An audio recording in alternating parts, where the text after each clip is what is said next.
প্রিয়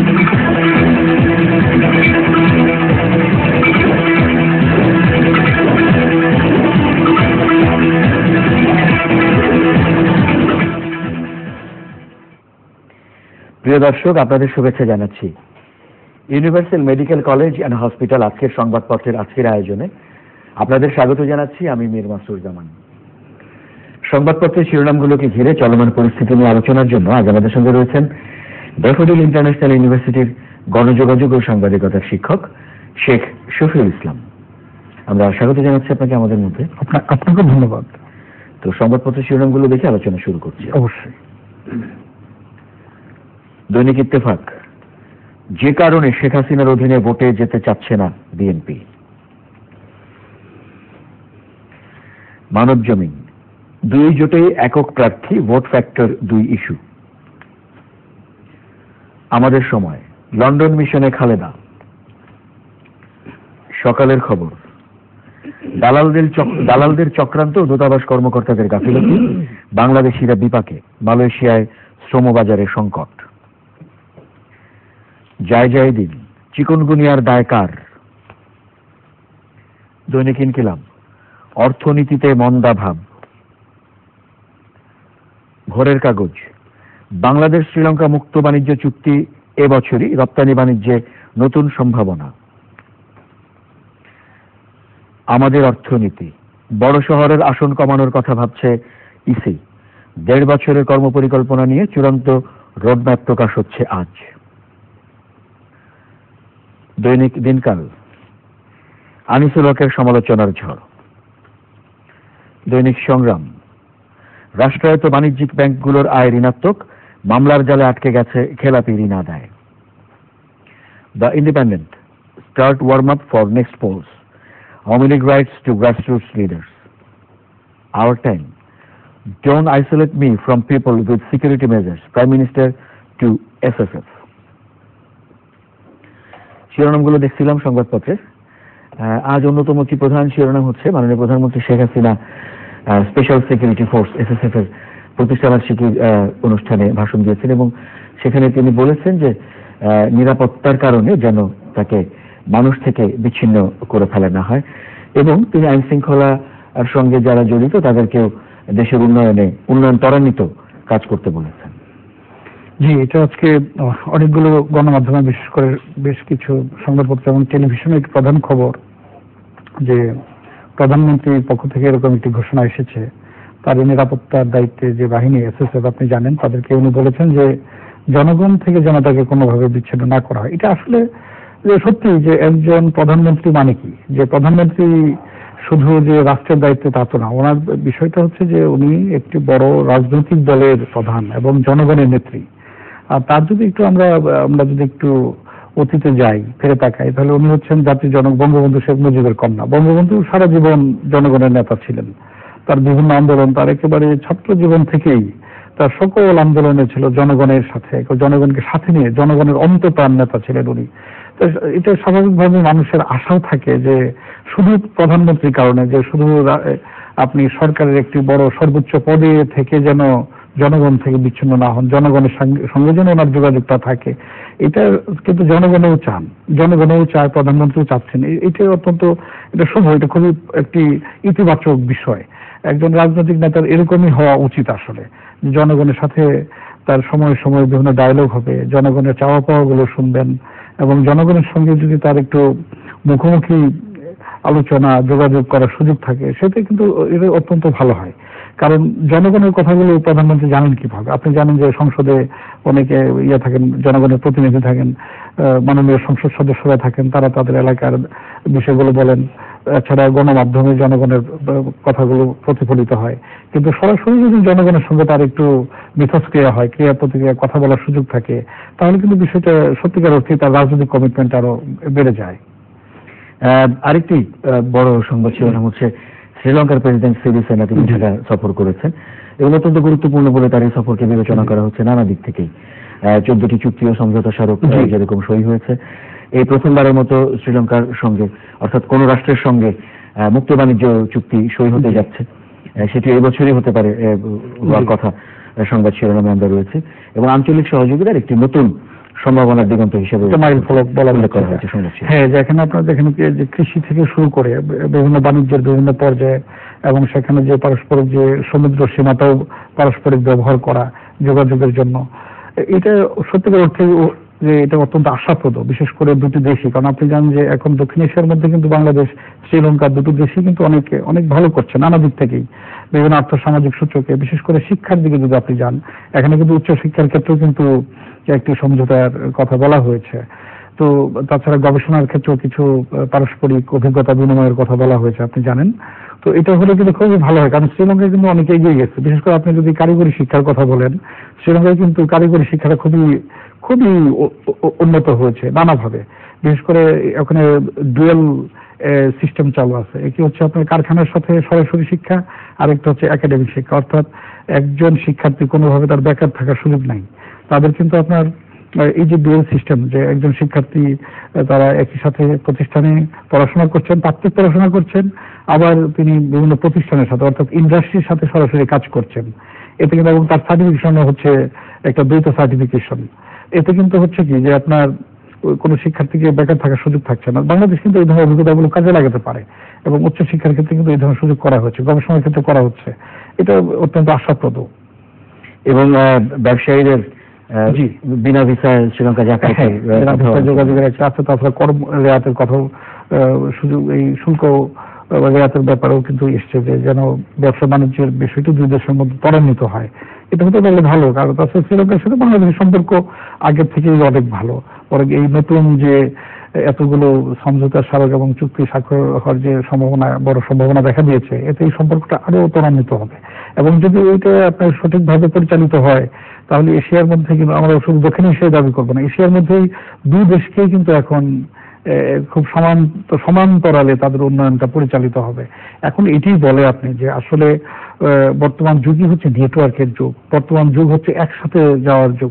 কেউ এখন এই বিশ্বায়নের যুগে কেউ কিন্তু সম্পূর্ণ না, বরং আমার যা আছে আরেকজনের যা নাই, বা আমার যা নাই আরেকজনের যা আছে, সে মিলিয়ে কিন্তু এখন সামষ্টিকভাবে অর্থাৎ সুসংবদ্ধভাবে এবং বলা যায় যে একতাবদ্ধভাবে কিন্তু এখন উন্নয়নের যুগ আর কি, কোনোভাবে পিছিয়ে থাকার সুযোগ নেই। লক্ষ্য করেছেন নিশ্চয়ই নির্বাচন নিয়ে বিভিন্ন ধরনের, নির্বাচন সামনে রেখে বিভিন্ন ধরনের সংবাদ ছিল। হ্যাঁ, একই সাথে আপনার খবর আছে, নির্বাচন কমিশন নির্বাচনী রোডম্যাপ আজ প্রকাশ করতে যাচ্ছে এবং বই আকারে এটি প্রকাশ করার কথা রয়েছে বলে সংবাদ শিরোনামে দেখা যায়। হ্যাঁ, এখন সত্যি যে সামনে আমাদের জাতীয় নির্বাচনটা খুবই কাছাকাছি বলতে গেলে। এখন এত বড় নির্বাচনের জন্য একটা প্রস্তুতি নেওয়াই উচিত এবং এটা বলতে গেলে আগে থেকেই নিতে হবে। অত্যন্ত সুসংবদ্ধভাবে নির্বাচনের পরিকল্পনা নিতে হবে এবং এই পরিকল্পনার মধ্যে যেন এই বিষয়গুলো, কিছু বিষয় অত্যন্ত স্পষ্ট হতে হবে। যেমন বিশেষ করে আপনারা যারা নতুন ভোটার, তাদের কেউ যেন বাদ না যায়, কোনোভাবে যেন একটি ভোটারও তাদের ভোটাধিকার প্রয়োগ থেকে বঞ্চিত না হয়, সেই বিষয়টার দিকে অত্যন্ত মনোযোগী হতে হবে। একই সাথে শুধু নাম সর্বস্ব কিছু রাজনৈতিক দলের যে নির্বাচন আসতে হবে সেই জন্য তো প্রয়োজন নাই, বরং যে সমস্ত রাজনৈতিক দলগুলো অনেক জনগণের কাছাকাছি, যারা অত্যন্ত প্রতিষ্ঠিত রাজনৈতিক দল, তারা যেন এই নির্বাচনে অংশগ্রহণ করে সেই বিষয়ে কিন্তু ইসিকে দায়িত্ব নিতে হবে। দায়িত্ব না অন্তত যে তাদের মধ্যে পারস্পরিক মত বিনিময়, তাদেরকে কিভাবে নির্বাচনে আনা যায় এই বিষয়গুলো তাদেরকে কাজ করতে হবে। একই সাথে নির্বাচনে আপনি জানেন যে পরিবেশ সৃষ্টি করা, পরিবেশ সৃষ্টি মানে শুধু ভোটের দিন না, ভোটের অনেক আগে থেকেই যে পরিবেশ সৃষ্টি হওয়া এবং ভোটের পরবর্তীতেও পরিবেশের সৃষ্টি হওয়া, যেন কোনো সংঘাত না হয়, এই ধরনের নির্বাচনকে সুনিশ্চিত করতে হবে। মানুষ এই ধরনের নির্বাচন চায়। এবং নির্বাচনের প্রসঙ্গ যতবারই আলোচনায় আসে ততবারই বিএনপির কথা আলোচনায় আসে, যেহেতু গত নির্বাচনে আমরা বিএনপির অংশগ্রহণ দেখিনি, এবার বিএনপির অংশগ্রহণটি একটি বড় প্রসঙ্গ হিসেবে সামনে আসে। আমরা দেখতে পাচ্ছি এই সংবাদ শিরোনামে আছে বিএনপির চেয়ারপারসন বেগম খালেদা জিয়া, তিনি চিকিৎসার জন্য লন্ডন যাচ্ছেন 2 মাসের জন্য, দীর্ঘ সময়ের জন্যই। কিন্তু শিরোনামে আমরা এও দেখতে পাচ্ছি যে তিনি ফিরে এলে নির্বাচন বিষয়ক সহায়ক সরকারের উপর একটা কর্মপরিকল্পনা, এই বিষয়টা বরং এইটা অত্যন্ত প্রশ্নবিদ্ধ করছে তার এই ভ্রমণটাকে। বিশেষ করে কিন্তু দেশ এখন নানা ধরনের ক্রাইসিসের মধ্যে আছে, আপনি জানেন। আমরা শহরে আছি চিকনগুনিয়া, এটা পরবর্তীতে হয়তো আপনার আলোচনায় আসবে। একই সাথে জাতীয়ভাবে বন্যায় আমাদের পুরো অনেকগুলো জেলা এখন দুর্গত, এটাও আপনি জানেন। তো নানা ধরনের সমস্যার মধ্যে আছে, উনি অত বড় একটি দলের, রাজনৈতিক দলের একজন নেত্রী হয়ে এমন সময় বরং জনগণের কাছাকাছি থাকলে ভালো হয়, মানুষ এটি আশা করে। উনি চলে যাচ্ছেন। এছাড়া আবার আরেকটা বিষয় আছে যে আরো যে উনি ওখান থেকে সহায়ক সরকারের রূপরেখা আনবেন। একটা বিদেশি অনেকে মনে করতে পারেন এরকম যে একটা বিদেশি প্রেসক্রিপশন কি উনি আনবেন কিনা, তার মানে কি যে তাহলে বাংলাদেশেও না যে ফর্মুলা দেবেন, উনি এক একবার এক এক দেশে যাবেন আর নতুন নতুন ফর্মুলা দেবেন, এটা কি মানুষ কতটা? সরকারের কথা অবশ্য দেশে থাকতেই বলছেন, হ্যাঁ, কিন্তু স্বাভাবিকভাবে একটা কোরিলেশন এখানে কাজ করছে যে ওনার ভ্রমণ এবং এসে আবার একটা রূপরেখা দেওয়া, তাহলে কি এই রূপরেখাটা কারা তৈরি করবে? একটা কিন্তু ইঙ্গিত এখানে বহন করছে, এটা অস্বীকার করার সুযোগ নেই, মানুষের মনে কিন্তু নানা ধরনের প্রশ্ন জন্ম দিবে। কাজেই এই বিষয়গুলো বিএনপির দেখেন এগুলো নির্বাচনী একটা কৌশলই বলা যায়, কারণ নির্বাচনের কৌশল মানে শুধু নির্বাচন, আমি আগেই বলেছি যে আগের দিন বা আগের মাসের বা আগের বছরের কৌশল না, এটা দীর্ঘমেয়াদী কৌশল হতে হয়। এই দীর্ঘমেয়াদী কৌশল অংশ হিসেবে বিএনপিকে এই চিন্তাগুলো করা উচিত, যে হঠাৎ করে একটু বাইরে গেলাম আর নতুন নতুন ফর্মুলা আনলাম দিলাম, মানুষ কিন্তু নতুন জিনিস ইনজেক্ট করলে মানুষ গ্রহণ করে না, একটা ফরেন জিনিস ইনজেক্ট করলে মানুষ নিবে না। আপনি চিকনগুনিয়ার কথা বলছিলেন এবং সেটি নিয়ে অনেকগুলো সংবাদ শিরোনাম রয়েছে এবং আজ ঢাকায় কিছু কর্মসূচিও ছিল। সিটি কর্পোরেশন গুলো যাতে মশা মারা আরো তৎপর হয় সেই জন্য নানান রকম দাবি জানানো হয়েছে এখান থেকে, এবং মেয়ররাও তাদের কর্মপরিকল্পনার কথা, উদ্যোগের কথা বলছেন, যেগুলো আমরা সংবাদে দেখতে পাচ্ছি। হ্যাঁ, এখানে কয়েকটি বিষয় আছে, বিশেষ করে আপনি দেখেন চিকনগুনিয়ার এখন কি বর্তমান পরিস্থিতি আমি এখন বলবো না, কারণ এটা দুই ধরনের তথ্যই আছে, একটা মানে আপনার সমর্থিত আর অসমর্থিত তথ্য। এ ধরনের তথ্য দিলে অনেকেই বিভ্রান্ত হতে পারেন। তো এটি সুনিশ্চিত এবং এটি অত্যন্ত স্পষ্ট যে চিকনগুনিয়া একটি বড় একটি সমস্যায় এখন আমাদের কাছে ধরা দিয়েছে। এত বড় সমস্যা এটা যে এখন এই সমস্যা থেকে কিন্তু আমরা অনেকে কিন্তু ইচ্ছে করলে আমরা বেরিয়ে আসতে পারবো না, এটা দায়ও আমাদেরকে নিতে হবে। তো একইভাবে এখানে সিটি কর্পোরেশনের অত্যন্ত বড় একটি ভূমিকা আছে, পাশাপাশি নাগরিকদের সচেতনতা বোধ এখানে অত্যন্ত গুরুত্বপূর্ণ। তো এখন সিটি কর্পোরেশনের যে বিষয়টা আমি বলি যে দুজন মেয়রই কিন্তু অত্যন্ত সুযোগ্য, তাদের সততা, তাদের ব্যক্তিত্ব, তাদের রাজনৈতিক প্রজ্ঞা নিয়ে কিন্তু প্রশ্ন করার সুযোগ অতটা নাই, কিন্তু হঠাৎ করে দেখা যাচ্ছে যে তাদের কালকের বক্তব্যে অনেকটা হতাশ মনে হলো তাদের, এবং নাগরিকরা অনেকটা হতাশ হয়েছেন। আপনি যদি মেয়র আনিসুল হকের বক্তব্য নিয়ে অনেক কথা আজকে কাগজে বেরিয়েছে, আপনি যদি দেখেন উনি কিন্তু নির্বাচিত হওয়ার পরে অনেক বড় বড় কাজ করেছেন, বিশেষ করে অত্যন্ত প্রভাবশালী অবৈধ দখলদারদের হাত থেকে উনি ট্রাক স্ট্যান্ড উদ্ধার করেছেন। আরেকজন মেয়র সাইদ খোকন সাহেব উনি ফুটপাত মুক্ত করেছেন, তাদের কিন্তু অবদান অনেক। কিন্তু এরকম শক্তিশালী অবদান, এত কার্যকরী অবদান রাখা সত্ত্বেও হঠাৎ করে তাদের কালকের বক্তব্যে মনে হলো যে সেই ওই এটা পাওয়া যাচ্ছে না, তাদের সেই যে কাজের যে পারফরমেন্স, সেই বক্তব্য আগের পারফরমেন্সটা পাওয়া যাচ্ছে না। হ্যাঁ, আগের পারফরমেন্সটা পাওয়া যাচ্ছে না। একজন মেয়র হিসেবে তাকে আরো মানুষ কি চায় যে তাদের কাছ থেকে আরো অনেক প্রোঅ্যাক্টিভ রোল চায়, তারা আরো অনেক বেশি এনগেজড হবেন, তারা আরো বেশি কাজ করবেন। আপনি দেখেন প্রায় 1,600 কোটি টাকা ব্যয় করা হয়েছে এই মশা নিধনের জন্য, তেমন কিন্তু সুফল পাওয়া যায়নি। এখন আমরা কিন্তু ছোট তো বড় একটা সবাই একটা কথার সাথে পরিচিত, আপনি জানেন যে মশা মারতে কামান দাগানো। এখন কামান দাগিয়েও কিন্তু এই মশা সহজে দূর করা যাচ্ছে না, কারণ মশা এখন এমন ভাবে বাসা বেঁধেছে, এই মশাকে দূর করতে হলে কিন্তু এখন সিটি কর্পোরেশন, সরকারের বিভিন্ন প্রতিষ্ঠান এবং জনগণকে একসাথে কাজ করতে হবে, তাছাড়া কিন্তু আমাদের সামনে ভালো খবর থাকবে না। আমরা প্রতিদিনই এখন সংবাদ শিরোনাম দেখছি বন্যা নিয়ে। আমরা যেটি দেখতে পাচ্ছি যে বন্যা পরিস্থিতির এখনো কিছু কিছু জায়গায় অবনতি হচ্ছে এবং কিছু কিছু জায়গায় খাদ্যাভাবের কথাও সংবাদ শিরোনামে রয়েছে। জি, এটা আজকে একটা বড় খবর। আপনি দেখবেন যে ফারাক্কার বাঁধের যে বিষয়টা, প্রায় 100টিরও বেশি পয়েন্টে কিন্তু ফারাক্কার পানি ছাড়া হচ্ছে। তো যেহেতু ফারাক্কাটা আমাদের উজানে, এটা বুঝতে হবে যে তারা একটা বড় সুবিধাজনক অবস্থায় আছে।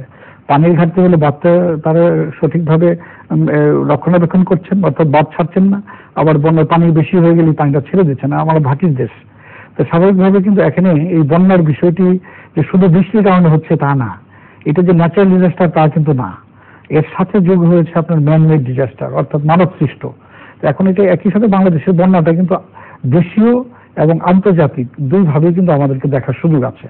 তো যদি আমি প্রথমে দেশীয় ভাবে আমরা যদি চিন্তা করি, আপনি দেখেন যে উত্তরের জেলাগুলোতে কিন্তু বন্যা পরিস্থিতি খারাপ, আবার ভালো হচ্ছে, পাশাপাশি আবার ভাটির জেলাগুলোতে আবার পানি বেড়ে যাচ্ছে, নানা কিছুই হচ্ছে। এখন পানি বাড়া কমার সাথে যে সবচেয়ে যে বড় সমস্যাটা, পানি কমলে কিন্তু বন্যা পরিস্থিতির উন্নতি হয় না, পানি কমলে আরো অনেক 10টা সমস্যা তৈরি হয়, নানা ধরনের অসুখ বিসুখ দেখা দেয়, তাছাড়া ওখানে আপনার খাদ্যাভাব দেখা দেয়, ফসল নষ্ট হয়ে যায়, পরিবেশ দূষণ হয়। তো এখানে যে বড় একটি বিষয় এসছে যে ধরেন সরকারের ত্রাণ তৎপরতার বিষয়টা। আজকে আপনি অনেক টেলিভিশনের খবরে দেখবেন যে ত্রাণে কিন্তু সমস্যা হচ্ছে, সরকারের পক্ষ থেকে অনেক ত্রাণ দেওয়ার চেষ্টা করা হচ্ছে, এটা পরিষ্কার, এটা অস্বীকার করার সুযোগ নাই। কিন্তু এই ত্রাণটা যারা বাস্তবায়ন করছেন একেবারে মাঠ পর্যায়ে, ইউনিয়ন পর্যায়ে, তাদের কি বিষয়ে মনিটরিংটা কি, তাদের মনিটরিং মেকানিজমটা এখানে স্ট্রং করতে হবে। বিশেষ করে আপনি দেখেন আজকে খবরে দেখলাম অনেক টেলিভিশন চ্যানেলেই যে প্রভাবশালী যারা তারাই ত্রাণ পাচ্ছে, মেম্বার চেয়ারম্যান আত্মীয় স্বজন তারা বেশি বেশি ত্রাণে পাচ্ছেন। এটা তো ত্রাণ বন্টনের নিয়ম হতে পারে না। আত্মীয় স্বজন হয়তো তার ত্রাণ পাওয়ার যোগ্যতা না, যোগ্যতা হচ্ছে তিনি কতটা ক্ষতিগ্রস্ত সেই বিষয়টা দেখে কিন্তু এই নামের তালিকাগুলো করতে হবে, এই বিষয়টা মনিটর করতে হবে। আপনি জানেন উপজেলা পর্যায়ে একজন সরকারি কর্মকর্তা থাকেন, তাকে পিআইও বলা হয়, প্রজেক্ট ইমপ্লিমেন্টেশন অফিসার, অর্থাৎ প্রকল্প বাস্তবায়ন কর্মকর্তা। একজন কর্মকর্তা একটা বড় উপজেলা সামলান, স্বাভাবিকভাবে এটা সম্ভব হয় না। তো অনেক ধন্যবাদ, সুযোগ আছে আমাদের আজকে সময় দেওয়ার জন্য এবং আলোচনা করার জন্য। প্রিয় দর্শক, আপনাদেরও ধন্যবাদ সঙ্গে থাকার জন্য। ভালো থাকবেন সবাই, চ্যানেল এর সঙ্গে থাকবেন। আজকের মতো Universal Medical College and Hospital আজকের সংবাদপত্রের আয়োজন এখানেই শেষ করছি। শুভরাত্রি।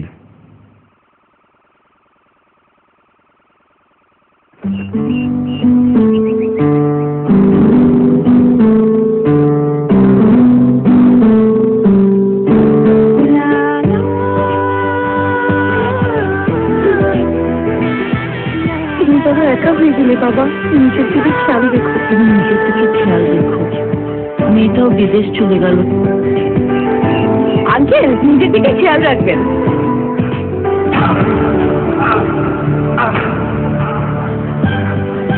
Hello, universal cardiac hospital. আছে হৃদরোগের বিশ্বমানের চিকিৎসা সেবা, ইউনিভার্সাল কার্ডিয়াক হসপিটাল। কাঁদছিস কেন পাগলি? আমি তো ভালো হয়ে গেছি। কাঁদবো না, তুমি একা একটা মানুষ। একা কোথায়? ইউনিভার্সাল কার্ডিয়াক হাসপাতাল আছে আমার পাশে, ওরা আমার হৃদয়ের বন্ধু। যখন আপনার পাশে ইউনিভার্সাল কার্ডিয়াক হসপিটাল, তখন